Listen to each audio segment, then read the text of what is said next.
And I'm curious why you think that your campaign has really resonated with this sort of extremely online demographic of people who care about things like Bitcoin and internet and makes a lot of memes and stuff like that.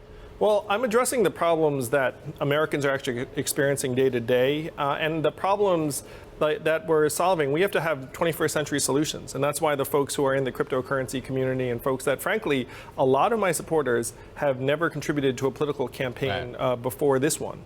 And so we're already drawing Trump supporters, independents, libertarians, and conservatives, as well as Democrats and progressives. It's why I'm going to be the best candidate situated to beat Donald Trump in 2020.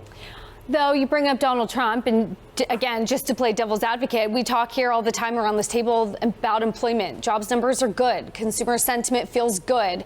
How do you improve from there? What makes you different? Because so far, maybe his approval numbers don't reflect that, but the data, the fundamental data that we look at every day is good. Well, we're in year 11 of an expansion. That expansion may or may not go on forever. And if you remember Donald Trump, the candidate in 2015, what was he saying? He was saying these numbers don't reflect what's going on the ground. This unemployment rate is fake news. Don't believe those phony numbers when you hear 4.9 and 5% unemployment. The number's probably 28, 29, as high as 35. In fact, I even heard recently 42%. Do you think we'd have gatherings like this if we had 5% unemployment? Do you really think we'd have these gatherings? And then he got into office, and all of a sudden, all the stats are real. And we are considered far and away the hottest economy anywhere in the world. Not even close.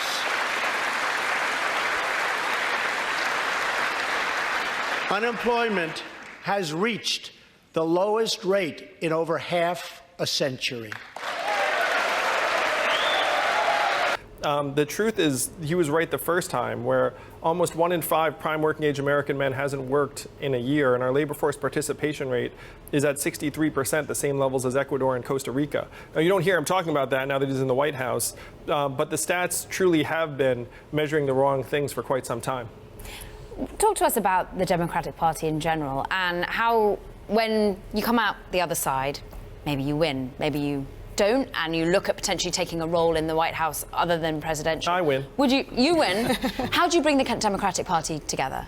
Because you are having it's going to divide itself during this campaign. How do you then ensure that it moves on together? What is it doing right now? What is it doing wrong? Well, the Democratic Party is fixated on one fundamental question: how do we beat Donald Trump in 2020? And so after I beat Donald Trump in 2020, Democrats will be so exultant, they'll be so thrilled that we're going to come together and have a ton of unanimity about trying to make big things happen for the American people.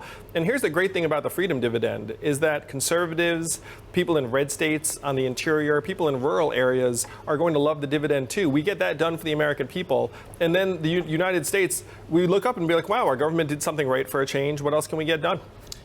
You ever going to sell the pink hats in your store? You know, we're starting with the math hats. Yeah. Make America Think Harder. It's our best seller. Oh, I didn't realize it was an acronym. Yeah. It has to be if you're going to beat Trump. But we're very happy to expand our, our store over time.